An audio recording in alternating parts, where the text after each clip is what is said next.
Mon travail ici-bas, c'est la volonté du Seigneur. Ma mission ici-bas, je suis protégé par la main du Seigneur. Je suis en Dieu et Dieu est en moi, en esprit. Moi je marche, ce n'est pas moi.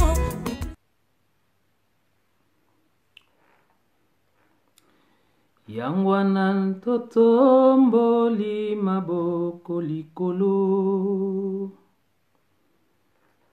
totatoli oya simbili kolo na se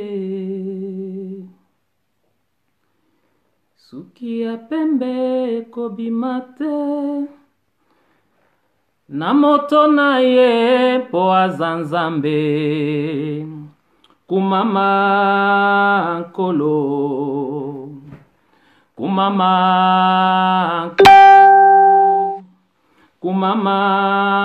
nkolo mosusu azali te.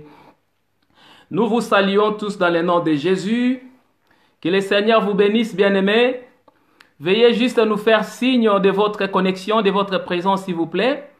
Signifiez-nous votre présence en écrivant une parole d'action de grâce.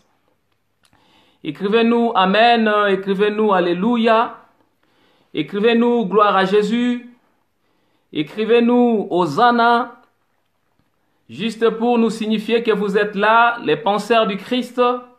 Que le Seigneur te bénisse.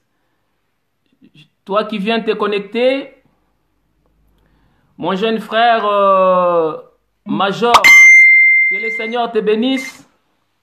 Voilà, nous sommes là, bien-aimés dans le Seigneur, pour célébrer le nom de Jésus. Nous sommes là pour adorer celui qui est digne d'adoration. Nous sommes là pour écouter et recevoir, n'est-ce pas, les bénédictions de l'Éternel, parce que c'est au travers de sa parole que Dieu nous bénit. La Bible dit dans l'ère de détresse, lorsqu'ils invoquèrent l'Éternel, l'Éternel leur avait envoyé, n'est-ce pas, sa parole. Veuillez nous partager la vidéo, s'il vous plaît. Partager la vidéo, c'est aussi une manière, n'est-ce pas, d'évangéliser. C'est aussi une façon de faire profiter aux autres, n'est-ce pas, la parole du Seigneur que nous voulons partager. Il y a déjà une bénédiction de l'Éternel qui est là sur nous. Que le Seigneur vous bénisse. Alors, bien-aimés, nous allons commencer notre enseignement, mais j'aimerais prier. Je bénis celui qui a créé les cieux et la terre au nom puissant de son Fils Jésus-Christ. Je lui rends de multiples actions de grâce pour nous avoir accordé ces moments où nous voulons, n'est-ce pas, écouter sa parole qui avait créé toutes choses. Dans le nom de Jésus, je bénis tout celui qui sera connecté avec nous au travers de ces réseaux d'Internet pour écouter et partager avec nous cette parole de Dieu au nom de Jésus. Amen. Alléluia, alléluia. Écrivez-moi Amen, écrivez-moi Alléluia. Bien-aimés dans le Seigneur, la Bible nous dit ceci. La Bible dit, quand les êtres vivants, quand les quatre êtres vivants, c'est-à-dire quand les lions, le bœuf, l'homme et l'aigle qui vole, là je suis dans Apocalypse chapitre 4, n'est-ce pas? La Bible dit quand les êtres vivants rendent gloire et honneur et action de grâce à celui qui est assis sur le trône, à celui qui vit au siècle des siècles. Donc ici nous voyons les quatre êtres vivants, n'est-ce pas, qui sont en train de rendre gloire, honneur et action de grâce à celui qui est assis sur le trône, à celui qui vit au siècle des siècles. La Bible nous dira qu'à ce moment-là, les 24 vieillards, se prosternent, alléluia. Les 24 vieillards se prosternent devant celui qui est assis sur le trône. Et ils adorent celui qui vit au siècle des siècles. Et pendant qu'ils sont en train d'adorer celui qui vit au siècle des siècles, la parole de Dieu va nous dire, ils vont prendre leur couronne ils vont les jeter devant le trône de celui-là qui est assis sur le trône, celui-là qui vit au siècle des siècles. Et ils disent ceci: tu es digne, alléluia, tu es digne, il est digne notre Dieu, il est digne, tu es digne, Seigneur Jésus, tu es digne d'être adoré. Voilà pourquoi nous chantons et nous disons qu'il est digne. La Bible dit: les 24 vieillards jettent leur couronne devant son trône en disant: tu es digne, notre Seigneur et notre Dieu. Alléluia. Les 24 vieillards confessent de leur bouche que celui-là qui est assis sur le trône, il est leur Seigneur et leur Dieu.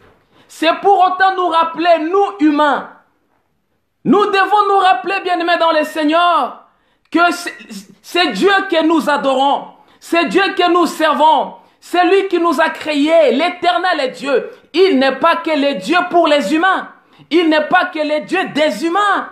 Mais là, qu'est-ce que nous voyons? Nous voyons des êtres célestes. Nous voyons des êtres spirituels, nous voyons des créatures spirituelles qui confessent de leur bouche en disant: tu es digne, notre Seigneur et notre Dieu. C'est pour autant, bien-aimés dans le Seigneur, nous rappeler que même si nous les humains, on refuse d'adorer Dieu, même si on refuse de le célébrer, même si on se dit: on ne va plus l'adorer parce qu'il a permis que le coronavirus puisse ravager le monde. En effet, la Bible dit: qui dira qu'une chose arrive sans que l'Éternel Dieu en soit l'auteur. Même si les humains se fâchent, ils se disent: on ne va plus l'adorer parce qu'il a permis, il a laissé que nous soyons envahis, massacrés par le coronavirus. Bien-aimés dans le Seigneur, cet être qui est absolument élevé, il ne connaîtra jamais la crise d'adoration. Parce qu'en dehors des humains qui essayent de l'adorer, parce qu'en vérité, oh, nous essayons d'adorer Dieu. Oh, il y a les vrais adorateurs. Les vrais adorateurs de l'Éternel, c'est d'abord lui-même. Et qu'est-ce que nous voyons autour de son trône? On voit les 4 êtres vivants et nous voyons les 24 vieillards. En dehors des 4 êtres vivants et les 24 vieillards, bien-aimés, il y a aussi des myriades des anges qui l'adorent. C'est Dieu-là, bien-aimé. Oh, même si on refuse de l'adorer, lui sera toujours adoré, lui sera toujours loué. La Bible dit: dans son palais, tout s'écrie gloire.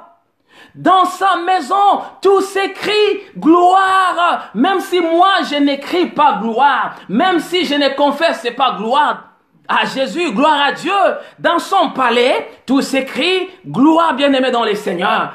Il est digne d'être adoré, notre Dieu. Et donc, bien-aimés, nous voulons maintenant entrer dans l'enseignement que le Saint-Esprit nous a donné, que le Saint-Esprit nous a envoyé.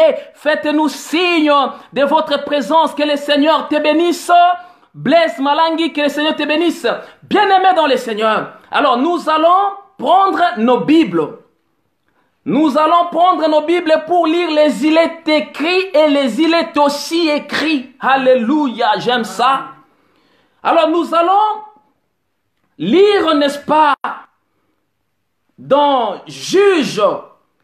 Nous allons ouvrir nos Bibles dans les livres des Juges au chapitre 13. Et là, nous allons lire, n'est-ce pas, le verset 1er et le verset 2. Ensuite, nous allons sauter pour lire le verset 24.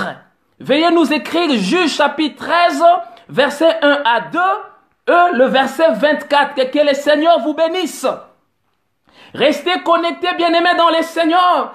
Il y a une bénédiction exceptionnelle, une bénédiction tout à fait particulière que le Seigneur va répandre. Et d'ailleurs, il est en train déjà de la répandre sur nous au travers de ces messages. Juges chapitre 13, j'avais dit le verset 1er et le verset 2. Ensuite, on va lire le verset 24. Écrivez-nous ces passages, s'il vous plaît. Écoutez ce que va dire la parole du Seigneur. La Bible dira: les enfants d'Israël firent encore ce qui déplaît à l'Éternel. Et l'Éternel les livra entre les mains des Philistins pendant 40 ans. si c'est votre propre Bible que vous êtes en train d'utiliser, veuillez souligner, pendant 40 ans, le Seigneur livra ses propres enfants, son propre fils, entre les mains des Philistins qui étaient ennemis d'Israël. Au verset 2, on va dire, il y avait un homme de Tchoréa, de la famille des Danites, et qui s'appelait Manoach. Sa femme était stérile et n'enfantait pas. Nous allons sauter pour aller lire Matthieu chapitre 1er, n'est-ce pas? Verset 21. Et on va encore lire le verset 24 et le verset 25. Matthieu chapitre 1er, verset 21.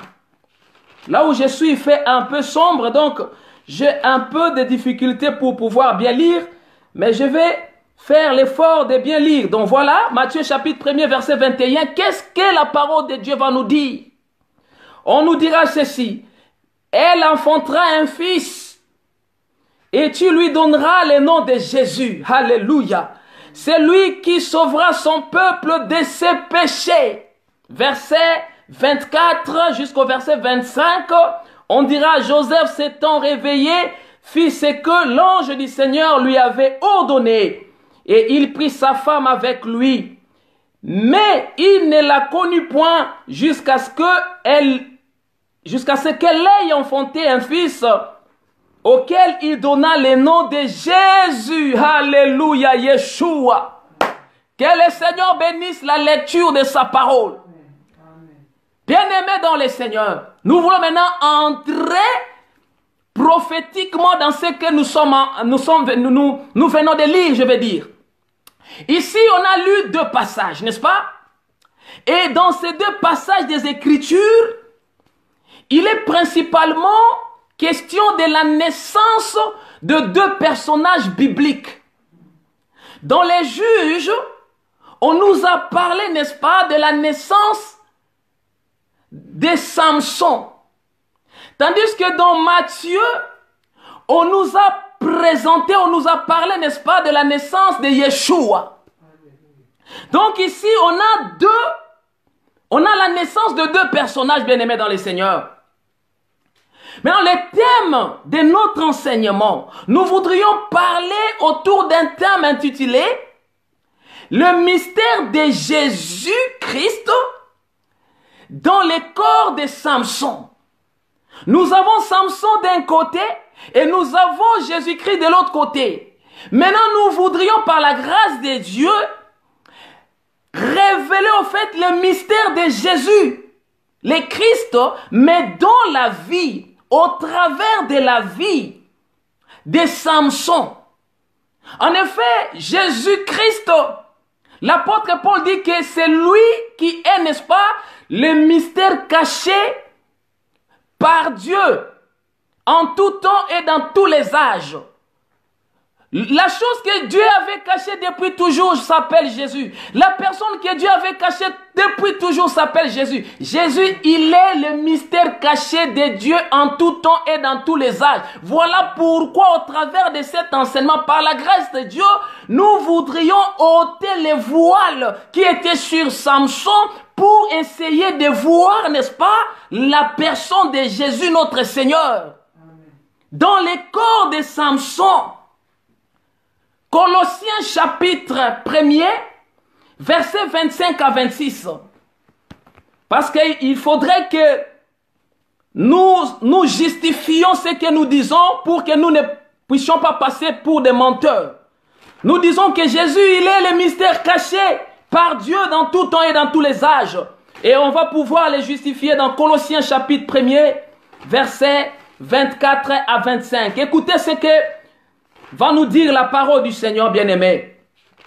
Écrivez-nous Colossiens chapitre 1er, 24 à 25. La parole va nous dire ceci.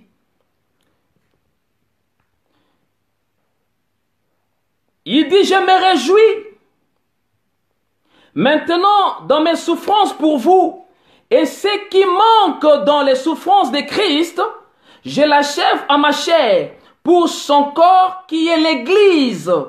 C'est d'elle que j'ai été fait ministre, selon la charge que Dieu m'a donnée auprès de vous, afin que j'annonce pleinement la parole de Dieu. Au verset 26, parce qu'il faut aller jusqu'au verset 26, au verset 26, il va dire, le mystère caché de tout temps et dans tous les âges, mais révélé maintenant à ses saints. Alléluia. Là, l'apôtre Paul parle, n'est-ce pas, de l'évangile, de la parole de Dieu. Et au verset 26 de ce chapitre, il va dire que cette parole de Dieu, cet évangile qui est le Christ, parce que l'évangile c'est Christ, l'évangile ça concerne Christ. Dans l'évangile, on ne présente pas une autre personne. Dans l'évangile, on ne présente pas un autre nom. Nous ne prêchons pas autre chose. Nous ne prêchons pas autre personne que Jésus-Christ et Jésus-Christ crucifié. Et là, l'apôtre Paul va dire que c'est Jésus-là, que le Seigneur te bénisse pour le balancement du verset. Jésus, cette parole de Dieu, Paul dit qu'elle est un mystère caché par Dieu dans tout temps et dans tous les âges. C'est pourquoi j'ai toujours l'habitude de dire que quand quelqu'un essaye de vous manipuler pour vous dire que la parole de Dieu, l'évangile, c'est quelque chose de facile, c'est quelque chose qu'on peut facilement accéder. Non, la parole de Dieu, c'est un mystère caché par Dieu dans tout temps et dans tous les âges. Mais là, bien aimé dans le Seigneur, on nous parle de la parole de Dieu. Cependant, si nous lisons dans Jean chapitre 1er, dans Jean chapitre 1, la Bible va nous dire que c'est Jésus-Christ qui est cette parole de Dieu. Jean chapitre 1, verset 14, la Bible dira, la parole a été faite chair. Alléluia. Amen. La parole a été faite chair. Elle avait habité parmi les hommes en Israël. Cette parole qui a été faite chair, donc il faut bien noter ici, c'est que la parole a été faite chair. Donc il y a quelqu'un qui avait fait, n'est-ce pas, la parole une chair. Celui-là qui avait fait de la parole une chair, c'est Dieu le Père. Dieu le Père avait pris sa parole qui est aussi Dieu.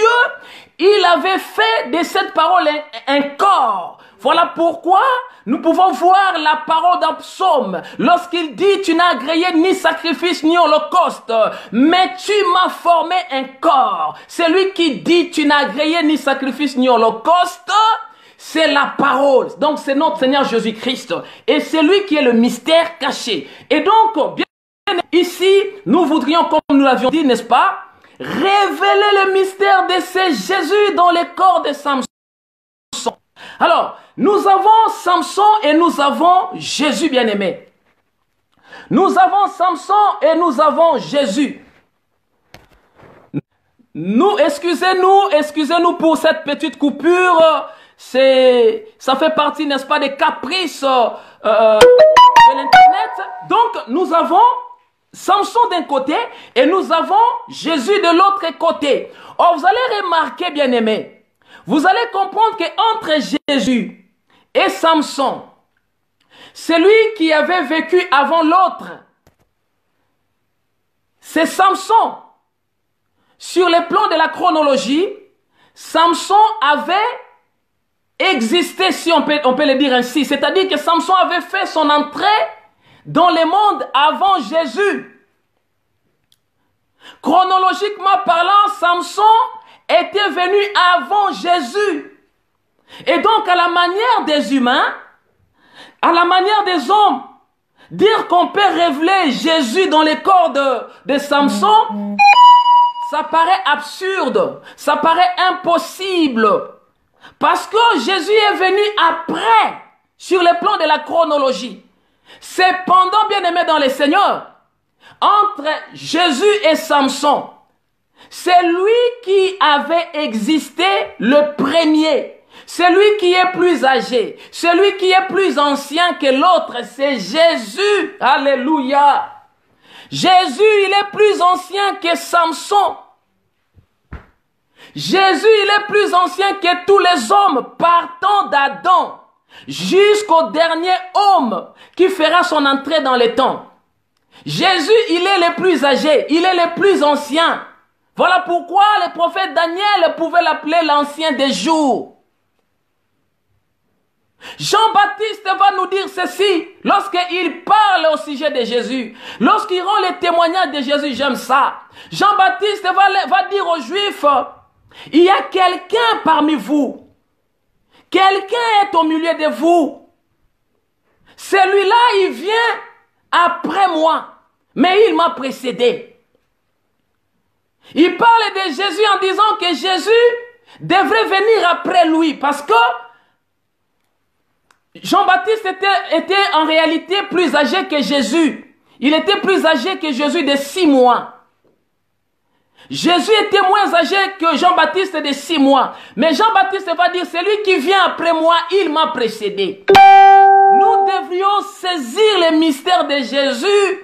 Nous devrions les comprendre, bien-aimés dans le Seigneur. Cela va nous aider, cela va nous permettre à bien le prêcher, à bien le présenter.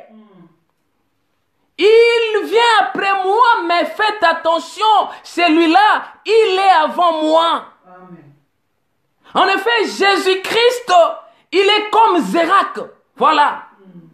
Je parle de Zérak, le frère jumeau de Péretz. Nous sommes toujours dans la parole de Dieu, bien-aimés dans le Seigneur. La Bible va nous dire qu'il y avait une femme qui s'appelait Tamar. Tamar était la belle-fille de Juda. Et Tamar avait voulu, n'est-ce pas, posséder la semence de son beau-père parce qu'elle avait perdu 3 maris qui étaient fils de Juda. Et nous connaissons l'histoire. Là, nous sommes dans Genèse chapitre 38. Et Tamar était, n'est-ce pas, devenue enceinte de son beau-père parce qu'elle s'était déguisée en une prostituée, mais elle n'était pas une prostituée. Tout ce qu'elle voulait, c'est d'avoir la semence de Juda. Et voilà, bien-aimés dans le Seigneur, cela a fait que le nom de Tamar est cité même dans la généalogie de notre Seigneur Jésus. Mais écoutez, qu'est-ce que je vais dire par là, bien-aimés? Je vais parler au sujet de ces 2 enfants, de ces 2 jumeaux qui étaient dans le ventre de Tamar. Parce qu'ici, nous sommes en train d'expliquer toujours les mystères de Jésus. Comment est-ce qu'il s'est présenté dans les temps comme le dernier. Mais tous les prophètes reconnaissent que c'est lui qui est le premier. Amen. Alléluia. Alors, Tamar avait 2 enfants jumeaux dans son ventre. Et lors, n'est-ce pas, de l'accouchement, la Bible va nous dire ceci, lors de l'accouchement, pendant que Tamar accouchait, la Bible dit il y avait une sage femme qui était là. J'aime les sages femmes, alléluia.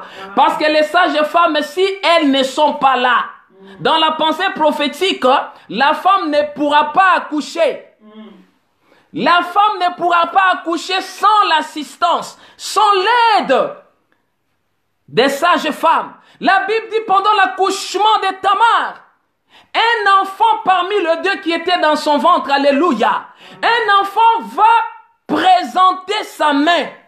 Alléluia. Donc cet enfant n'était pas sorti, mais il avait présenté sa main. Et lorsque cet enfant a présenté sa main, la sage femme, alléluia, va prendre un fil cramoisi. Je me suis demandé, mais pourquoi cette sage femme n'avait choisi qu'un fil cramoisi, c'est-à-dire un fil de couleur rouge? La Bible dit tout ce qui a été écrit, l'a été pour notre instruction, afin que par la consolation et la patience que dans les Écritures, nous possédions l'espérance. Nous avons besoin de l'espérance. Et cette espérance-là que nous possédons, la Bible dit, nous la possédons comme une encre de l'âme. C'est-à-dire que nous avons une espérance qui ne trébuchera jamais. Nous avons une espérance qui ne sera jamais ébranlée. Mais pour posséder, pour préserver, pour garder cette espérance-là, il s'agit ici de l'espérance de la gloire qui est le Christ. Amen. Il faudrait que vous vous adonniez, n'est-ce pas, à la parole de Dieu, à la lecture, à la méditation des Écritures. Alléluia. Amen. La Bible va nous dire que cette femme va prendre. Elle s'est choisie d'un fil cramoisi. Elle va attacher ça à la main de l'enfant qui avait présenté sa main dans le temps. J'aimerais ici, bien aimé dans le Seigneur, que vous saisissiez déjà qu'il y a un enfant parmi les 2 qui sont dans le ventre de leur maman Tamar. Un enfant ne va pas sortir entièrement, mais elle va présenter sa main. J'aime ça. Alléluia. Amen. Zérak va présenter sa main. Pendant qu'elle a présenté sa main, la sage femme, j'insiste sur la sage femme, très important. Et j'ai réitéré pour dire que sans l'assistance de la sage femme, la femme ne saura pas accoucher. Alléluia. Amen. Non, non, non, il faut bien comprendre quand les sages femmes hébreux, dans Exode chapitre 1er, disent au Pharaon, n'est-ce pas? Ils disent à Pharaon, pardon, que les femmes hébreux, elles accouchent avant même que les sages femmes puissent venir. Non, ces femmes-là avaient menti au Pharaon. Elles avaient menti à Pharaon, bien-aimé dans les Seigneurs. La Bible dit que ces femmes-là ne voulaient pas plutôt faire du mal aux enfants hébreux, aux fils. Parce que Pharaon avait donné un ordre. Il avait donné un ordre qu'on puisse exécuter, qu'on puisse tuer, n'est-ce pas, tous les fils qui naîtraient des femmes hébreux. Mais si il s'agit d'une fille, il faut la laisser. Donc nous comprenons que Pharaon, c'est quelqu'un qui a peur des fils. Alléluia. Est-ce que quelqu'un peut m'écrire Alléluia? Amen, amen. Pharaon, nous connaissons sa faiblesse. Pharaon ici incarne l'image de Satan. Satan a peur des garçons. Satan a peur des fils. Mais Satan ne craint pas les filles. Voilà pourquoi il avait voulu qu'on puisse tuer les fils, que les filles puissent continuer, n'est-ce pas, leur vie. Bien-aimés, nous devrions toujours nous poser cette question. Nous devrions toujours nous examiner pour savoir si nous sommes des fils ou des filles.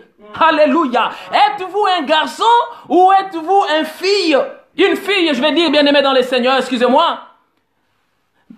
Il faudrait que nous soyons des fils. Il faudrait que nous soyons des garçons. Amen. Être un fils, cela explique tout simplement être un homme spirituel. Amen. Être une fille, cela explique tout simplement être un homme charnel. Voilà. C'est pour autant dire, Satan n'a que peur des hommes spirituels. Satan ne craint pas des hommes charnels. Les hommes charnels sont comme son marchepied. Nous rentrons dans le champ de Tamar. Alléluia. La Bible dit, nous rentrons dans l'accouchement de Tamar. La Bible dit, lorsque Zérak a présenté la main, la sage-femme, n'est-ce pas, a attaché un fil cramoisi sur sa main. Et l'enfant va faire revenir, n'est-ce pas, sa main dans le ventre de sa maman. Et ensuite, c'est son frère Péret qui va sortir.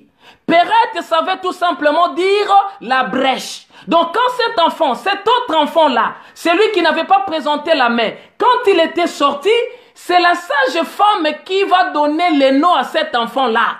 Elle va l'appeler Péret. Parce que cette femme s'était étonnée du fait que ce n'était pas l'enfant qui avait présenté la main en premier qui était sorti, mais plutôt l'autre qui était resté derrière.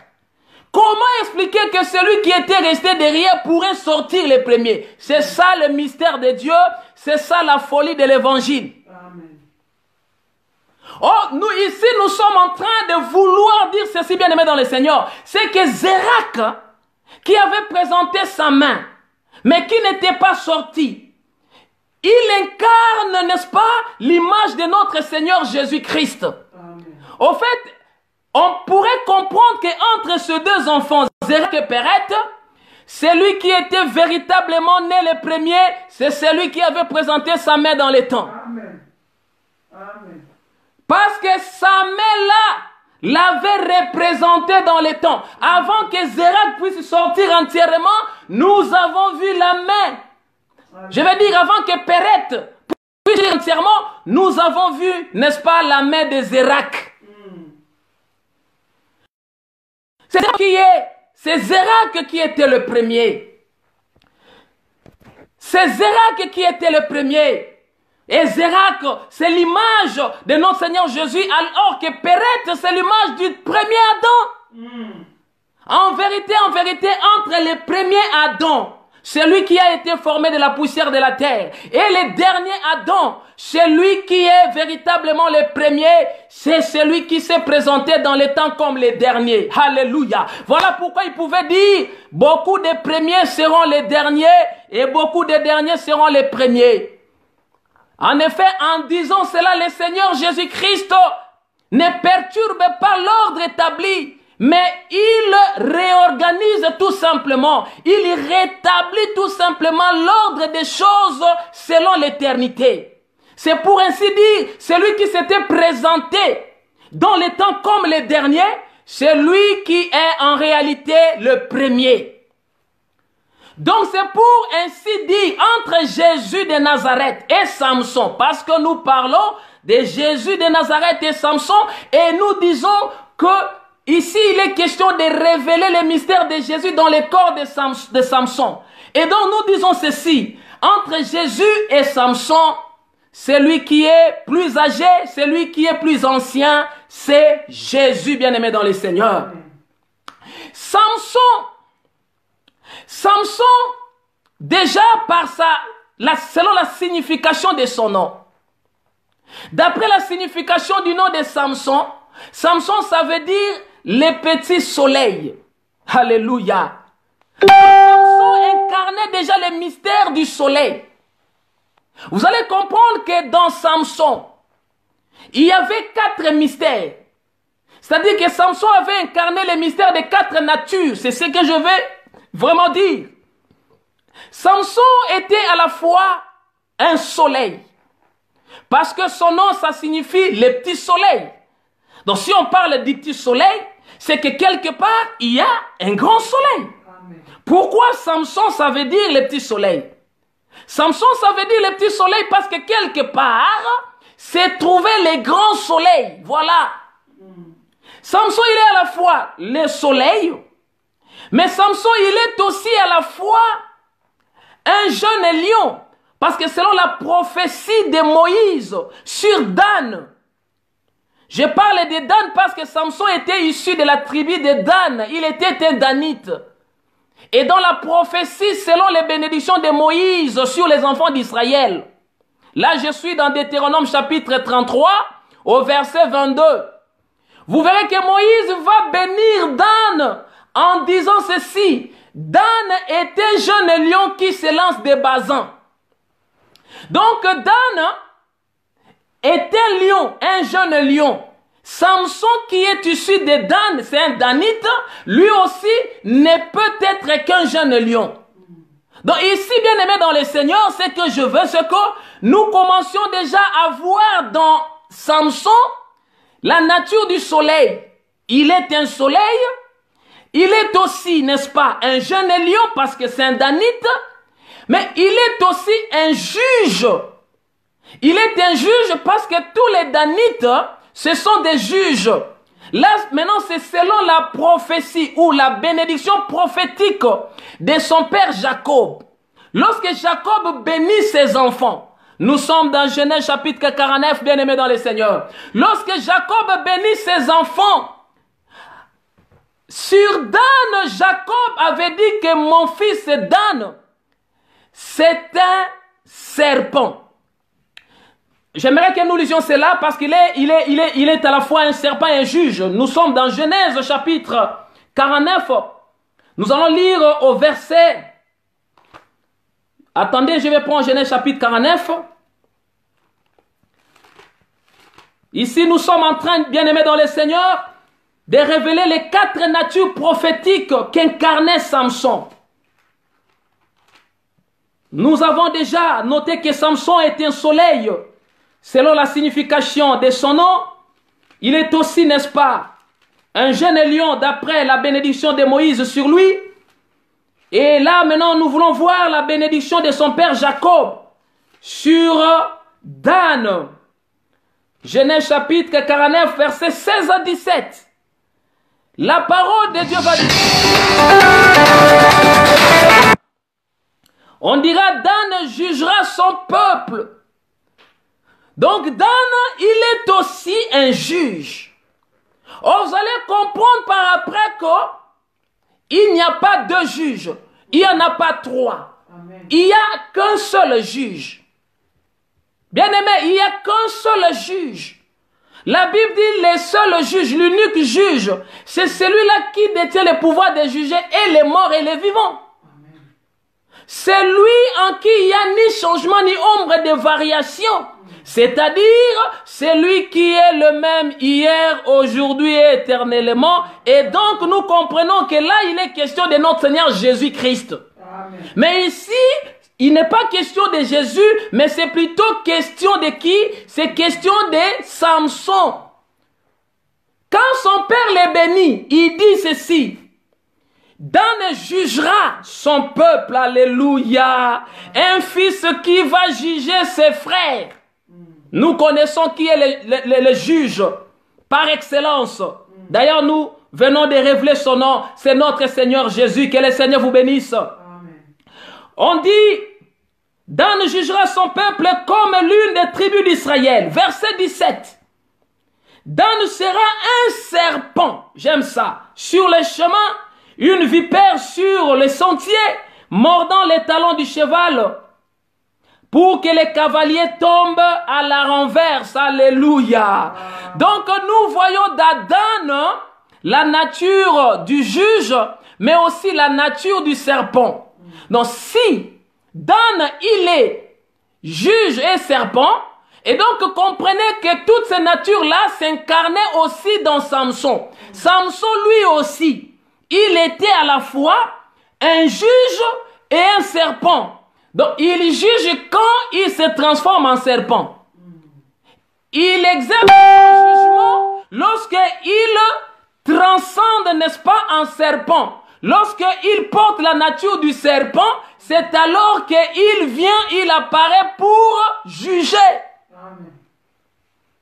Donc ici, bien-aimés, nous voyons dans Samson 4 natures qu'il avait incarnées en lui. Il est le soleil. Oh, vous allez comprendre que Samson était un petit soleil. C'est ce que j'avais dit.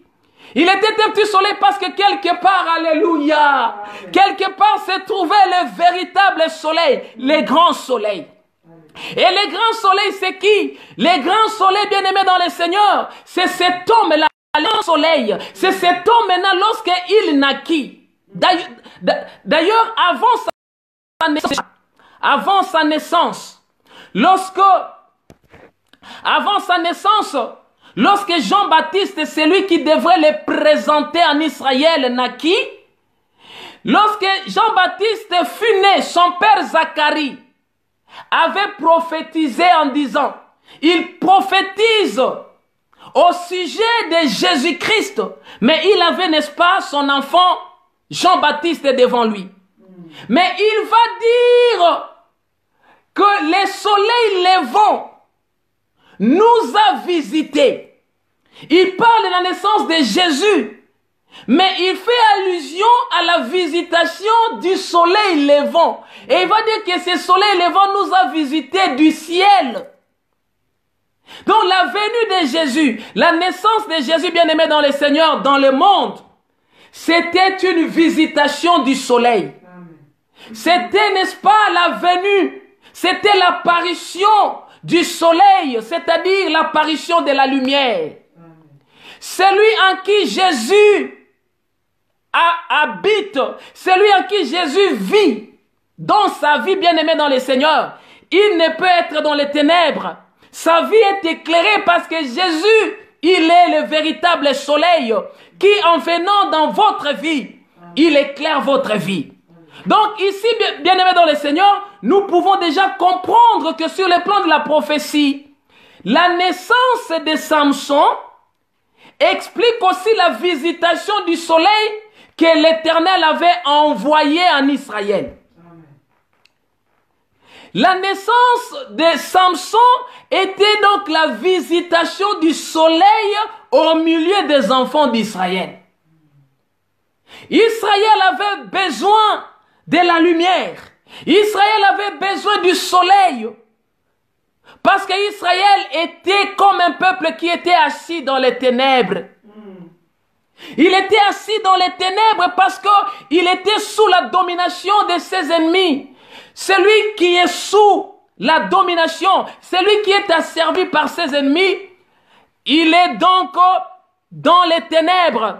Il est assis dans les ténèbres, bien-aimé dans le Seigneur. Il a besoin de la lumière. Et la véritable lumière, c'est Jésus. La Bible dit, cette lumière est la véritable. Amen. Qui, en venant dans le monde, éclaire tout homme. Quand Jésus vient dans votre vie, il éclaire votre vie. Amen. Quand Jésus entre dans votre maison, il éclaire votre maison. La Bible dit, les œuvres des ténèbres ne viennent pas là où il y a la lumière. Amen. Les œuvres des ténèbres craignent là où il y a la lumière, de peur que, n'est-ce pas, ces œuvres ne soient dévoilées. Et c'est Jésus qui est cette lumière-là, bien-aimé dans le Seigneur, que nous pouvons voir dans Samson. Voilà pourquoi, quand Samson va naître, bien-aimé dans le Seigneur, la parole va nous dire que c'était exactement à la 40e année d'asservissement des enfants d'Israël. Ce que j'aime beaucoup avec notre Dieu, c'est que Dieu fait toutes choses bonnes en son temps. Amen. Dieu n'aime pas la désobéissance, certes.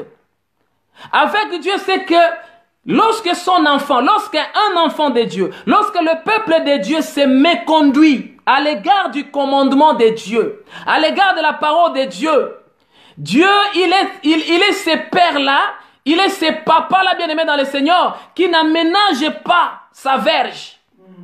Salomon dit, la folie est attachée au cœur de l'enfant.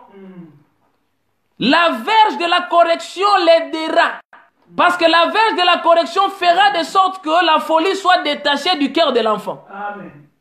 Alléluia. Amen. Celui qui aime bien, châtie bien. C'est ce que le monde dit. Mais cela est aussi biblique. Parce que la Bible dit, Dieu châtie bien ceux qui l'aiment. Alléluia. Amen. Et Israël n'était pas n'importe qui. Israël était fils de Dieu. Israël était fils premier-né de Dieu. Rappelez-vous, quand il envoie Moïse pour dire à Pharaon de laisser partir Israël, il avait dit à Moïse de dire à Pharaon de laisser partir Israël, car Israël est son premier-né. Mais ici, qu'est-ce que nous voyons? Nous voyons les premiers-nés, l'enfant bien-aimé, les fils bien-aimés de Dieu, Israël. Israël, la Bible va nous dire qu'Israël avait commis ce qui déplut à l'Éternel. Israël avait commis des choses que l'Éternel n'avait pas aimées. Les choses qui ne plaisent pas, n'est-ce pas, à l'Éternel. Et l'Éternel va se fâcher parce que lorsque on désobéit à l'Éternel, l'Éternel se fâche, bien aimé dans le Seigneur. Tout ce que Dieu n'aime pas, ça se résume par la désobéissance. Dieu n'aime pas la désobéissance, alléluia. Dieu aime l'obéissance à sa parole. Dieu aime l'obéissance à sa volonté. Mais Israël avait désobéi. Rappelons-nous, quand les premiers fils de Dieu, je parle d'Adam, quand Adam avait désobéi, quand bien même que Dieu l'aimait beaucoup, parce que la Bible nous dit que Dieu avait fait Adam, il avait créé selon son image et sa ressemblance. Mais quand Adam avait désobéi, Dieu avait pris Adam, il avait soumis, n'est-ce pas, sous la domination de son ennemi, c'est-à-dire Satan. C'est depuis qu'Adam avait désobéi à l'Éternel que Adam s'était retrouvé sous la puissance, sous le pouvoir de Satan. Mais c'est Dieu lui-même qui livre son peuple, son fils qui se méconduit à la domination, à la servitude, à l'asservissement de ses ennemis. C'est comme ça que Dieu agit. Parce que, au fait, pour Dieu, cela est une façon de corriger. C'est une façon de faire revenir, n'est-ce pas, son fils dans le droit chemin, dans la vérité. Donc Dieu peut utiliser, je vais dire, Dieu utilise nos ennemis comme des fouets. Dieu utilise nos ennemis comme des verges pour nous corriger lorsque nous nous méconduisons devant sa face. Alléluia. Et c'est pareil avec le temps, n'est-ce pas, de Samson. Israël, la Bible dit, avait commis des choses qui dépluient à l'Éternel. Et l'Éternel les avait livrés. Il avait livré les enfants d'Israël sous la domination des Philistins. Bien-aimés dans le Seigneur, restons dans l'obéissance à la parole de Dieu. Restons dans l'obéissance à la volonté de Dieu. La Bible nous dit, la désobéissance est aussi coupable que la divination. Donc, quelqu'un qui désobéit à Dieu, il est semblable à celui qui pratique la divination, à celui qui va voir, qui va consulter les devins. La désobéissance est aussi coupable que la divination et la résistance à la voix de Dieu. La résistance à la volonté de Dieu et à la parole de Dieu. La Bible dit cela n'est pas moins coupable que l'idolâtrie. Voilà pourquoi on ne peut pas s'étonner comment et pourquoi Dieu pouvait se fâcher jusqu'au point de livrer son peuple, n'est-ce pas, à la domination, à l'asservissement des Philistins. Nous disons que les Philistins, ce sont des fouets. Les gens qui ne nous aiment pas, qui nous entourent, bien-aimés, ils sont comme des fouets. Ce sont des fouets que Dieu utilise parfois lorsque nous nous écartons, n'est-ce pas, de sa parole pour nous frapper. Ainsi, Israël s'était retrouvé sous la domination des Philistins, mais cela avait duré 40 ans. Alléluia. Dieu ne livre jamais ses fils bien-aimés pour des bons. Il n'oublie jamais ses fils bien-aimés dans le Seigneur. Il avait chassé Adam du jardin parce que ce dernier avait désobéi à sa volonté. Mais remarquez qu'avant de les chasser, Dieu l'avait quand même vêtu. Dieu avait quand même caché ou couvert sa nudité. Cela explique et symbolise l'amour de Dieu sur son fils. Combien même que son fils Adam avait désobéi. Mais la Bible dit, car Dieu a tant aimé le monde. Alléluia. Amen. Car Dieu a tant aimé le monde qu'il a donné son fils unique, afin que le monde croie au fils unique, afin qu'il soit sauvé. Il va couvrir la nudité d'Adam. Et ici, dans le cas de Samson, quoique Israël était dans cette situation d'asservissement aux Philistins, la Bible dit que cela avait duré 40 ans. Ça ne pouvait pas aller au-delà de 40 ans. Dieu n'oublie jamais ses fils bien-aimés, car la Bible dit, Dieu dit, car je connais les projets que j'ai formés sur toi. Je connais les projets. Dieu connaît les projets qu'il a formés sur son peuple. Dieu connaît les projets qu'il a formés sur son église. C'est un projet de bonheur, c'est un projet de paix. Mais il se pourrait que son fils s'est méconduit. La Bible dit, Dieu ne tient jamais un coupable pour innocent. Vous êtes coupable, Dieu va vous châtier. Dieu va vous juger. Dieu va vous corriger. Et pour corriger Israël, il est soumis aux Philistins. Mais à la 40e année, j'aime ça. Pourquoi seulement à la 40e année? Eh bien, c'est parce que dans la sagesse de Dieu, dans les calculs de Dieu, dans les plans de Dieu, le chiffre 4, c'est un chiffre qui incarne, c'est un chiffre qui, lorsque il apparaît, il apporte le changement. Le chiffre 4, c'est un chiffre qui apporte la délivrance. Que le Seigneur te bénisse, Aigle Daouda, le mystérieux, pour le balancement du verset. Le chiffre 4 doit, lorsqu'il apparaît, c'est pour changer la situation qui était avant. Israël pouvait souffrir dans le pays de Pharaon, dans le pays de l'Égypte. Mais à la 400e année, bien-aimé dans le Seigneur, Dieu va dire, j'ai écouté, j'ai entendu et j'ai vu les souffrances de mon peuple. Non, Dieu n'avait pas entendu les cris d'Israël que ce jour-là. Dieu n'avait pas vu les souffrances d'Israël que ces jours-là. Non, non, il les voyait, il entendait, parce que Dieu entend tout, Dieu voit tout. Il les surveillait. Mais le problème de Dieu, c'est que Dieu, il est esclave de ses calculs. Dieu, il est esclave de ses mystères. Rien ne peut changer, bien-aimé, la volonté de Dieu. Ce que Dieu a arrêté dans sa souveraineté, rien ne peut le changer. Et quelqu'un pourrait être choqué lorsque je vais dire que même les prières, aucune prière ne peut changer la volonté de Dieu.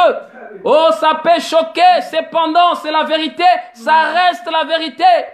Voilà pourquoi le Seigneur Jésus, lorsqu'il nous dit de prier, vous remarquez que quelque part, il va nous rappeler de dire dans nos prières que ta volonté soit faite sur la terre comme au ciel. Donc, malgré tout ce que tu as dit dans la prière, malgré tout ce que tu as demandé, à la fin, tu vas signer ta prière pour dire que c'est ta volonté, soit faite. C'est-à-dire qu'il faudrait que votre demande là dans la prière soit conforme, que cela s'accorde à la volonté de Dieu pour que cela puisse, n'est-ce pas, s'accomplir. Donc vous comprenez, à la 40e année du servissement ou de la servitude, je peux même dire de l'esclavage, parce qu'en fait dans le parler de Dieu, il n'y a pas vraiment de différence. La nuance n'existe pas entre l'asservissement, l'esclavage, la servitude, la malédiction. Tout cela explique une même chose. Dans la pensée de Dieu, celui qui est esclave, celui qui est asservi par son ennemi, celui-là qui est asservi, qui est assujetti, il est sous la malédiction. Tu ne peux pas être béni, mais alors que tu es sous l'assujettissement d'une force, d'un pouvoir, d'une autorité contraire à celle de Dieu. À la 40e année, Samson va pouvoir naître. Mais pour que Samson puisse naître, bien aimé dans le Seigneur, la Bible va nous dire que Dieu va aller rencontrer une femme stérile. Donc Dieu va laisser toutes les femmes qui étaient en Israël. Il y avait des femmes fécondes, il y avait des femmes qui pouvaient, n'est-ce pas, faire des enfants. Mais la Bible dit que Dieu va aller à la rencontre d'une femme stérile. Mais il faudrait se demander, on doit demander à Dieu, mais pourquoi tu étais allé voir seulement une femme stérile? Cependant, nous savons qu'en Israël, une femme stérile, c'est une femme qui fait honte. Donc vous comprenez que ce qui peut faire honte selon les hommes, cela ne fait pas forcément honte à Dieu. Dieu va laisser les femmes fécondes. Il va voir une femme stérile. Mais pourquoi il fait ça? Il fait ça parce que, bien aimé, nous parlons de mystère de Jésus-Christ dans le corps de Samson. Dieu était allé se choisir d'une femme stérile parce que Jésus-Christ est le véritable Samson. Lorsqu'il devrait venir, vous allez comprendre que Jésus aussi était né d'une femme stérile. Est-ce que je m'adresse à quelqu'un? Amen. Amen. Nous disons ceci, Jésus était né. Je parle de Jésus notre Seigneur. Je parle de Jésus-Christ. Il était né d'une femme stérile. Amen. Je ne parle pas ici de Marie, frère. Je ne parle pas de Marie. Non, non, non, parce que prophétiquement parlant, Marie n'est pas mère de Jésus. Moi, je parle de la mère de Jésus ici. Je parle de la mère de Jésus-Christ, la mère de mon Seigneur. Je ne parle pas de Marie. Jésus-Christ lui-même, j'aime ça. Un jour, il était en train de prêcher dans les temples. Alléluia.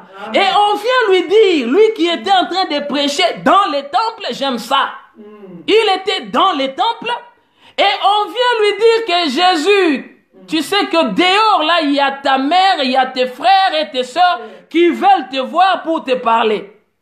Quelle a été la réaction? Alléluia. Quelle a été la réponse de Jésus, fils de Marie, selon les Juifs? Jésus va prendre la parole pour dire, il va interroger, n'est-ce pas, ceux-là qui lui avait dit que sa mère était dehors. Jésus va leur interroger en disant, mais qui est donc ma mère? Non, dites-moi, mais qui est donc ma mère? De quelle mère me parlez-vous? Mais ces gens-là pourraient être bouleversés. Comment Jésus pouvait renier sa maman? Jésus parlait des choses spirituelles. Jésus parlait des choses prophétiques. Alors que eux, ils parlaient des choses à la manière des hommes. Ta mère veut te parler. Ta mère te cherche. Jésus va leur demander, mais qui est donc ma mère? Qui sont mes frères et sœurs? Ma mère, mes frères et sœurs sont ceux-là qui sont ici avec moi. La mère de Jésus se trouve dans les temples. Les frères de Jésus se trouvent dans les temples. La mère de Jésus, ses frères et sœurs sont ceux qui sont avec lui. Amen. Mais nous disons ceci, bien-aimés dans le Seigneur. Là, nous montons un peu dans la prophétie. Nous allons un peu plus haut dans la prophétie. Nous disons que la mère de Jésus est stérile. Amen. La mère de Jésus ne pouvait qu'être stérile parce que la mère de Samson était stérile. Je disais que la mère de Jésus ne pouvait qu'être stérile parce que la mère de Samson, elle était elle aussi stérile. Or la mère de Jésus dont je parle ici, je parle de la nouvelle Jérusalem. Je parle de Sarah. Amen. Sarah à laquelle je fais allusion, ce n'est pas cette Sarah-là qui était femme d'Abraham. Je ne parle pas de cette Sarah-là, bien-aimée dans le Seigneur. Nous employons ici un langage spirituel parce qu'il est question des choses spirituelles. Et je bénis le Seigneur parce que je sais qu'il vous a accordé cet entendement spirituel, cet entendement des disciples pour pouvoir comprendre ce qu'il dit. David a parlé une fois, mais moi j'ai écouté 2 fois. Alléluia. Amen. Jésus est stérile. Remarquez, bien-aimés dans le Seigneur. Remarquez, que le Seigneur te bénisse. Remarquez ceci, bien-aimés dans le Seigneur. Quand Jésus était venu dans le monde, d'ailleurs avant de venir dans le monde, avant que Jésus vienne dans le monde, Moïse avait dit ceci. Après que Dieu avait donné la femme Ève à Adam, Moïse va dire, c'est pourquoi l'homme quittera son père et sa mère et s'attachera à sa femme, afin que les deux deviennent une seule chair. Alléluia. Apôtre Pascal, depuis l'Afrique du Sud, que le Seigneur te bénisse. Moïse a dit, c'est pourquoi l'homme quittera son père et sa mère pour s'attacher à sa femme, afin que les deux deviennent une seule chair. Or, Moïse a dit cela lorsque Dieu a pris Ève, il a donné à Adam. Mais nous ne pouvons pas faire confiance à ce que Moïse dit. C'est-à-dire, nous lisons ce que Moïse a écrit, mais nous lisons cela, bien-aimé, avec beaucoup de prudence. C'est-à-dire que pour comprendre ce que Moïse dit, il faudrait que nous allions consulter les apôtres et prophètes du Christ. Amen. Ceux-là qui ont apporté, ceux-là qui ont annoncé la grâce. C'est dans la grâce, bien-aimée dans le Seigneur, qu'on peut saisir le vrai sens de ce que Moïse et les prophètes de l'Ancienne Alliance avaient annoncé. C'est ainsi que l'apôtre Paul va nous dire ceci. C'est un prophète du Christ. Paul va dire ce que Moïse a dit là, à propos, n'est-ce pas, au sujet de l'homme qui s'attache avec sa femme. Paul va vous dire, il va nous dire ceci, ne vous en faites pas. Ces choses-là est un grand mystère. Alléluia. Amen. Oh, Paul va dire, ces choses-là est un grand mystère. Moi, je l'ai dit par rapport à Christ et à son Église. Amen. Donc, l'homme qui a quitté, ou qui avait quitté son père et sa mère pour s'attacher à sa femme, afin que les deux deviennent une seule chair, cet homme-là, ce n'est pas Jean-Marie. Cet homme-là, ce n'est pas Georges. La femme dont il est question là n'est pas Jeannette. La femme dont on parle là, bien-aimé, ce n'est pas Marie. Mais l'homme et la femme dont il est question là, c'est Christ et son Église. Amen. Est-ce que quelqu'un peut nous écrire Amen? Amen. Alléluia. Gloire à Jésus. Que le Seigneur vous bénisse, vous qui êtes connectés. Que la paix du Seigneur soit dans vos maisons. Que la bénédiction de l'Éternel s'établisse dans vos maisons. comme il avait béni la maison d'Obed-Édom. Mais ici, bien aimé, qu'est-ce que nous voulons saisir? Nous voulons saisir les mouvements que Jésus avait fait. Quand Jésus le Christ est sorti, n'est-ce pas, de l'éternité pour venir dans les temps, cela explique alors ce que Moïse a dit à propos de l'homme qui quitte son père et sa mère. Et donc ici, on comprend clairement, c'est très clair que Jésus avait laissé son père et sa mère lorsqu'il était venu dans le monde. Et donc je parle de cette mère-là de Jésus, que Jésus avait laissée dans le ciel lorsqu'il était venu dans le monde. Et j'ai dit que cette mère-là de Jésus, qui est Sarah céleste, la Jérusalem d'en haut, elle était à la base stérile. Mais lorsqu'on avait parlé sur la stérilité de Saraï, on avait dit qu'en vérité, Saraï n'a jamais été stérile. Il était question du temps de Dieu. Il a fallu que Sarah puisse attendre le temps de Dieu pour accoucher, pour concevoir et accoucher. Et c'est la même chose. Donc cette femme-là, la mère de Jésus, est donc l'épouse de Dieu. Si Dieu, il est le père de Jésus. Et donc la mère de Jésus dont on parle là, c'est l'épouse de Dieu. Amen. Donc vous comprenez que Dieu a une épouse. Amen. Mais quelle est l'identité de l'épouse de Dieu? Moi, si Nzambe comme nani. La femme de Dieu, l'épouse de Dieu, ce n'est que Dieu lui-même. L'épouse de Dieu, c'est la parole de Dieu. Alléluia. La Bible dit au commencement était la parole. Et la parole était où? La parole était auprès de Dieu. Et la parole était Dieu. Mais j'ai dit ici que cette parole qui était auprès de Dieu, c'est elle qui est l'épouse de Dieu. Parce que quand le roi s'assoit sur son trône, c'est qu'on place à la droite du roi. La personne qu'on place auprès du roi sur son trône, à sa droite, c'est la reine. C'est la femme du roi qui s'assoit à la droite du roi.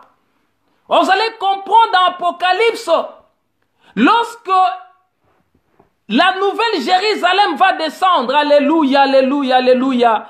Oh, j'ai pris que le Seigneur te donne la compréhension des choses que nous sommes en train de décortiquer ici. Jean va voir dans la vision. Qu'est-ce qu'il voit dans la vision? Il voit une ville. Une ville qu'on appelle la Jérusalem d'en haut, la Jérusalem céleste. Et cette ville descendait. Mais la Bible va dire que cette ville-là avait l'apparence d'une femme qu'on avait parée pour le jour de son mariage. La ville qui ressemble à une femme. Mais on va dire que cette ville-là descendait d'auprès de Dieu. Alléluia. Amen. Dans la ville-là en question, la nouvelle Jérusalem, avant de descendre, elle était où? Mais la Bible dit, elle était auprès de Dieu. Elle descendait d'auprès de Dieu.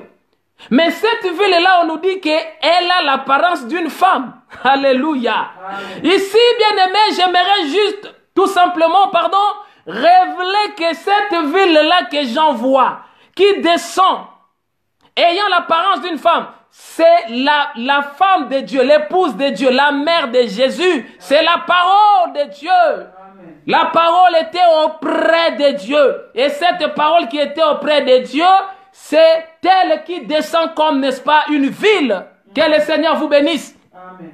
Et donc, vous comprenez maintenant, bien aimé dans le Seigneur, les parallélismes, les rapports qui existent entre la stérilité de la maman de Samson et celle de la maman de Jésus. Avant que Jésus vienne dans le monde, sa maman n'accouchait pas. Sa maman ne concevait pas. C'est-à-dire que les fils spirituels de Dieu ne s'étaient pas encore manifestés dans les temps. Jésus n'était pas encore venu dans les temps. Parce que Jésus, c'est lui, n'est-ce pas, les fils spirituels de Dieu. Les fils de la promesse de Dieu. Et lui, quand il naquit, il était venu dans le monde comme un soleil. Cela a trait avec Samson parce qu'on avait compris que Samson était un soleil. Samson, ça veut dire le petit soleil. Et Jésus lui aussi, c'est un soleil parce qu'on dit de lui qu'il est le soleil levant qui a visité, n'est-ce pas, la terre. Dans Matthieu chapitre 4, un jour Jésus a fait un mouvement prophétique, un déplacement prophétique. Oh, j'aimerais que nous lisions cela. Matthieu chapitre 4. Nous allons dans Matthieu chapitre 4, le verset, attendez, je vais vous donner le verset. Le verset en question, nous sommes dans Matthieu chapitre 4. Je vais trouver le verset 12 à 16. Le verset 12 à 16. Nous allons voir un mouvement prophétique que le Seigneur va faire. Et on va nous expliquer le pourquoi de ces mouvements. Matthieu chapitre 4, verset. Le verset que j'ai cité. Écoutez ce qu'on va dire. 12 à 16. La parole va dire ceci, bien-aimé dans le Seigneur. Jésus ayant appris que Jean avait été livré, s'est retiré dans la Galilée. Quand Jésus a appris qu'on a tué Jean-Baptiste, quand Jésus a appris, la connexion qui bloque un peu là, quand Jésus a appris qu'on a tué Jean-Baptiste, on l'a décapité, la Bible dit le Seigneur Jésus va quitter Galilée. Il va où? Non, il va quitter Nazareth, il va se retirer dans Galilée. On dit il quitta Nazareth et vint demeurer à Capernaum, situé près de la mer, dans le territoire des Zabulon et des Nephtali. Au verset 14, on va dire afin que s'accomplisse, alléluia. Amen. Donc vous comprenez que Yeshua tambola bitambola tambola te. Donc le Seigneur Jésus, il se déplace parce que ce déplacement devrait accomplir une prophétie. Le Seigneur Jésus ne s'était jamais déplacé en vain. Parce qu'en fait, Jésus, c'était l'incarnation de la parole. La Bible dit la parole a été faite chair. Et quand Jésus marchait, c'était la parole qui marchait. Quand Jésus marchait, c'était en fait les prédictions, les prophéties des prophètes qui marchaient. Et donc Jésus ne pouvait rien faire si cela n'a pas été prophétisé. Est-ce que je m'adresse à quelqu'un? Amen. Jésus ne sortait jamais de chez lui pour aller déambuler en vain, pour aller faire comme disent les Congolais, je vais faire un tour. Non! Jésus le Christ, il avait tout fait selon la prophétie. Et ici on dit, il va quitter Nazareth, il va aller à Capernaum. Mais qu'est-ce qu'on va nous dire? On dira afin que s'accomplisse. Alléluia. Amen. Afin que s'accomplisse quoi? La Bible dira, afin que s'accomplisse ce qui a été annoncé par Esaïe le prophète, dont le Seigneur Jésus s'était déplacé pour accomplir une prophétie faite par Esaïe le prophète. Or, dans la prophétie, Esaïe avait dit ceci. Qu'est-ce qu'Esaïe avait dit? Dans cette prophétie, au verset 15, Esaïe avait prophétisé en ces mots. Il avait dit, le peuple des Zabulon et des Nephtali, de la contrée voisine de la mer, du pays au-delà du Jourdain et de la contrée et de la Galilée des païens. Nous sommes les païens, nous sommes des païens, des gentils, des étrangers, des nations. Donc Jésus, quand il a fait ces mouvements-là, il était aussi venu vers nous. Est-ce que vous voyez ça? Amen. On parle de Galilée des païens. Verset 16. Ces peuples assis dans les ténèbres a vu une grande lumière, que le Seigneur bénisse sa parole. Amen. Donc Jésus, quand il quitte Nazareth, il va à Capernaum. Il va là où il y avait les peuples des Zabulon. Et là-bas aussi, on nous dit qu'il y avait une contrée où on pouvait trouver les païens, c'est-à-dire les nations. Là où on pouvait trouver les Congolais. Là où on pouvait trouver les Angolais. Là où on pouvait trouver les Français, les Américains, les Chinois, les Japonais. Là où on pouvait trouver toutes les races du monde. Jésus va faire ses déplacements pour aller vers ce peuple-là. Mais on va nous dire que lorsqu'il arrive au milieu de ce peuple-là, cela accomplit ce qu'Ésaïe avait dit. Or, Ésaïe avait dit quoi? Ésaïe avait dit ceci. Il avait dit, les peuples qui étaient assis dans les ténèbres. Alléluia. Amen. Donc, ces peuples qui étaient assis dans l'obscurité, ils étaient assis dans le noir. Et donc, nous comprenons que ces peuples étaient morts. Ils étaient des cadavres. Parce que chez Dieu, dans la pensée de Dieu, quelqu'un qui est dans les ténèbres, il est semblable à quelqu'un qui est mort. Les ténèbres, c'est la mort. Dans ce contexte-là, les ténèbres symbolisent tout simplement la mort. Les ténèbres, c'est la malédiction. Les ténèbres, bien-aimés dans le Seigneur, ça résume tout ce qui est négatif. Les ténèbres là, et dans les ténèbres, il y avait un peuple qui était là. Ce peuple avait besoin de quoi? Quand on est dans l'obscurité, on n'a pas besoin d'argent. Est-ce que je m'adresse vraiment à quelqu'un? Est-ce que je m'adresse vraiment à quelqu'un? C'est quelqu'un qui est dans les ténèbres, il n'a pas besoin d'argent. Non, ce n'est pas l'argent qui répond au problème des ténèbres. Quelqu'un qui est dans les ténèbres, il n'a pas besoin d'enfants. Il n'a pas besoin d'enfants. Quelqu'un qui est dans les ténèbres n'a pas besoin de voyage. Alléluia. Quelqu'un qui est assis dans les ténèbres, on les prêche le voyage, on les prêche le mariage, on les prêche l'argent, on les prêche, je ne sais pas, les relations. Mais toutes ces choses-là ne répondront jamais au problème des ténèbres. Amen. La seule chose qui répond au problème des ténèbres s'appelle la lumière. Est-ce que je m'adresse à quelqu'un? Amen. Alléluia. Amen. La seule chose dont quelqu'un qui est assis dans les ténèbres a besoin, ça s'appelle la lumière. Amen. Oh, la Bible va nous dire que cette lumière, c'est la vie. Vous comprenez? Voilà pourquoi j'avais dit que quelqu'un qui est dans les ténèbres, il est mort. Parce que la lumière, au fait, c'est la vie. Cette parole était venue dans le monde. Elle était dans le monde. La parole était la lumière des hommes. Et cette lumière était la vie. Vous comprenez maintenant? Et Jésus qui incarne la lumière, le soleil levant, il vient.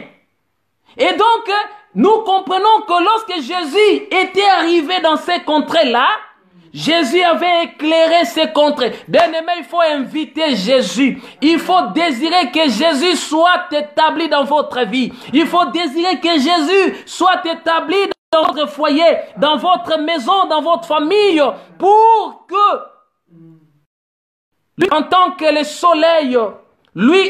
le soleil, puisse éclairer, n'est-ce pas, nos foyers. Et parce que là nous allons petit à petit pour chuter, bien-aimés dans le Seigneur, nous comprenons maintenant que la naissance de Samson avait donc apporté la lumière parmi les enfants d'Israël. Amen. J'ai pris que la lumière véritable soit établie dans ta vie au nom de Jésus. J'ai pris que la lumière véritable accompagne ta vie en toutes choses au nom de Jésus. J'ai pris que cette lumière combatte et chasse toutes les ténèbres autour de ta vie au nom puissant de Jésus-Christ. Parce que là, nous sommes en train de proclamer, nous sommes en train de lever la lumière véritable qui, en venant dans le monde, la Bible dit, éclaire tout homme qui la reçoit. Samson va naître. Et Samson, c'est un soleil. Il va naître à la 40e année. Parce que la 40e année, c'était l'année de la délivrance. Parce qu'en fait, on avait dit que le chiffre 4, c'est un chiffre qui apporte la délivrance. Ainsi, on peut comprendre que Jésus-Christ, notre Seigneur, était venu dans le monde à la 40e année prophétique. Jésus était né à la 40e année de l'asservissement de l'humanité au péché. Voilà ce que je veux dire. Donc on peut comprendre que sur les plans prophétiques, depuis que Adam avait péché jusqu'à la venue de Jésus, cela, n'est-ce pas, correspond à une période de 40 ans prophétique. Je ne parle pas de 40 ans en français. Amen. Non, non, je ne parle pas de 40 ans en français ici. Je parle de 40 ans d'après la pensée de la prophétie. Amen. Et je suis en train de dire que les 40 ans, c'est la période où le peuple de Dieu qui avait désobéi devrait se retrouver, n'est-ce pas, dans l'asservissement jusqu'au terme de 40 ans. Et à la 40e année, Dieu va voir une femme. Alléluia. Il va voir une femme. Il n'est pas allé voir son mari. Il va passer par la femme. Parce que la prophétie avait dit ceci. La postérité de la femme devrait écraser la tête du serpent. Alléluia. Amen. Samson, n'est-ce pas, va naître. Et Samson, c'est lui qui va apporter la délivrance. Or, Jésus, en hébreu, on dit Yeshua. Yeshua, ça veut dire Dieu sauve. Jésus, ça veut alors dire le sauveur. Parce que quand Jésus naquit, l'ange avait dit ceci, c'est cet enfant qui va naître. Il sauvera son peuple du péché. Jésus, il était venu pour sauver le peuple d'Israël. Il était venu pour sauver la postérité d'Abraham. Mais quand Jean-Baptiste a vu Jésus en train de passer, Jean-Baptiste a prophétisé. Il a dit quelque chose de très profond. Jean-Baptiste va dire ceci. Voici l'agneau de Dieu qui ôte non pas le péché d'Israël. Jean-Baptiste n'a pas dit voici l'agneau de Dieu qui ôte le péché d'Israël. Non. Mais Siméon a dit cet enfant qui va naître, il sauvera son peuple du péché. Il a parlé d'un peuple, le peuple de cet enfant-là qui naîtrait. Il fait allusion à la naissance de Jésus. Mais Jean-Baptiste va présenter Jésus lorsqu'il était venu pour le baptême. Il était en train de passer. Jean-Baptiste a dit, voici l'agneau de Dieu qui ôte les péchés du monde. Donc nous comprenons, bien-aimés dans le Seigneur, que Jésus n'était pas venu pour sauver rien que la maison d'Israël, mais il était venu pour sauver le monde. Mais ici, encore une fois de plus, il faut faire attention. Il ne faut pas comprendre le monde en français. Le monde dont il est question ici, bien-aimé, cela n'a pas de rapport avec tous les individus. Non. Jésus n'était pas venu sauver tous les individus. Jésus était venu sauver la postérité d'Abraham. Jésus était venu chercher sa brebis qui était perdue. Donc si on n'est pas brebis de Jésus, Jésus ne va pas vous chercher. Jésus ne va pas vous trouver. Jésus était venu chercher rien que sa brebis qui était perdue. Rappelez-vous, dans une parabole, Jésus dit un homme avait 100 brebis. Et il avait perdu une brebis, c'est-à-dire une brebis s'était perdue. Cet homme-là avait laissé les 99 brebis à la montagne. Il était descendu, j'aime ça. Donc cet homme était à la montagne avec ses brebis. Une fut perdue et lui il descend.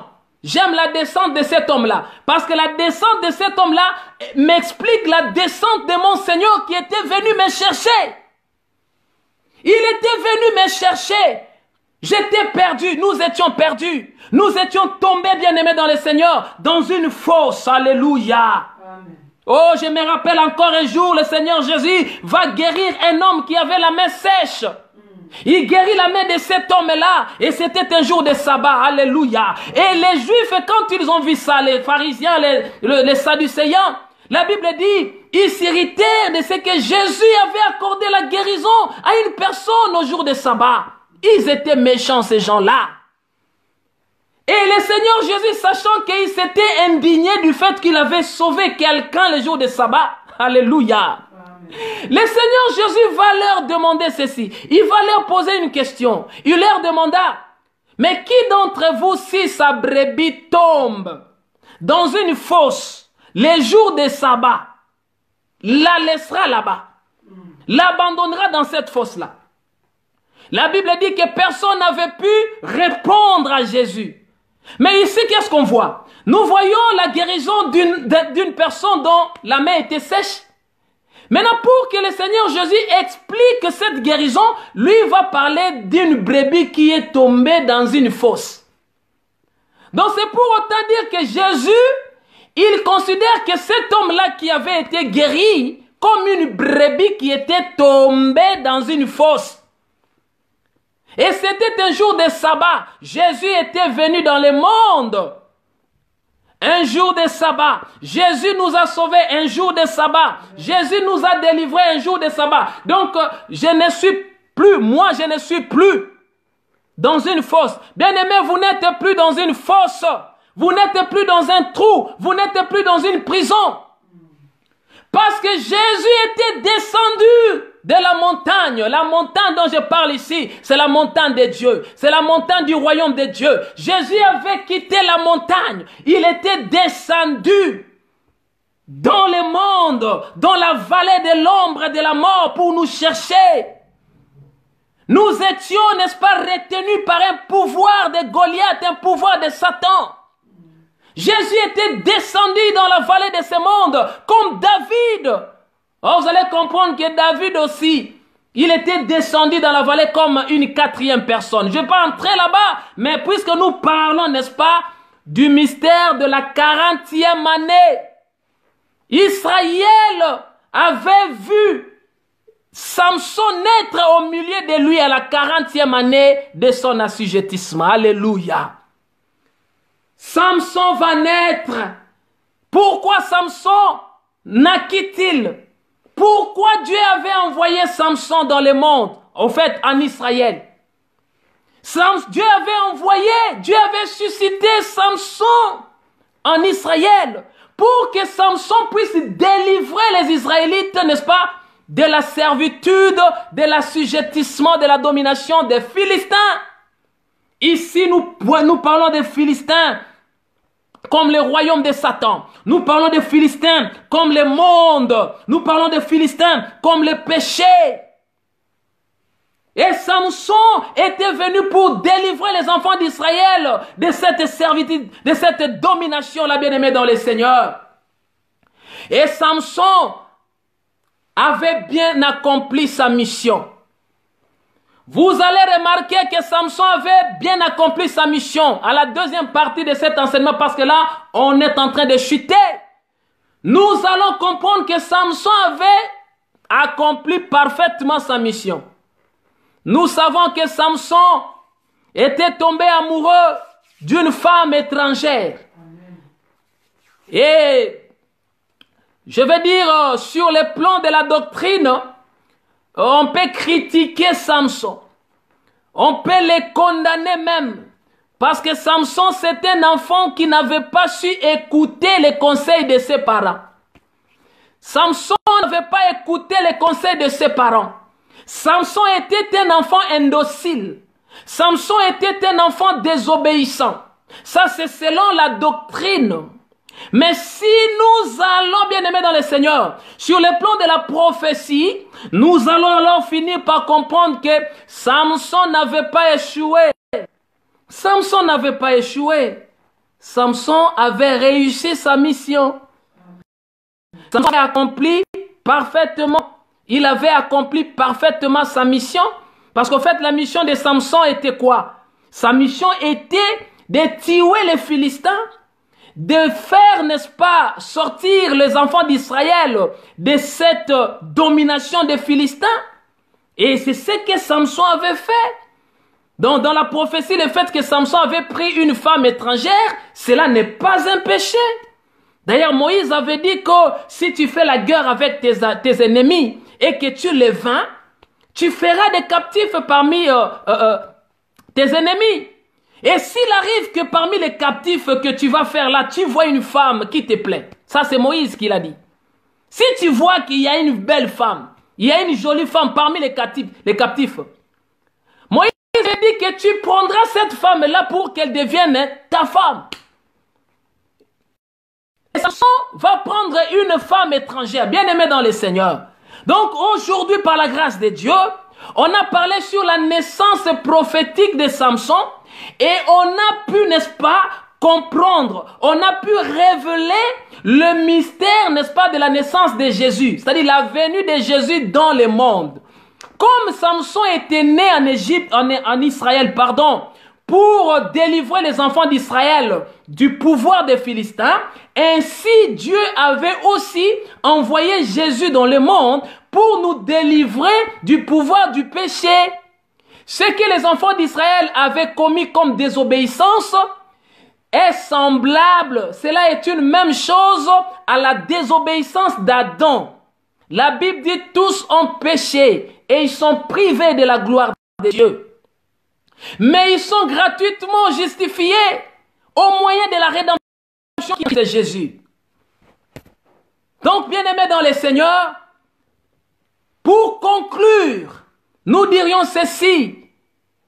La naissance de Samson qui explique la venue de Jésus, notre Seigneur, lui qui est un soleil, lui qui est la lumière, bien-aimés dans le Seigneur, gardons Jésus dans nos cœurs.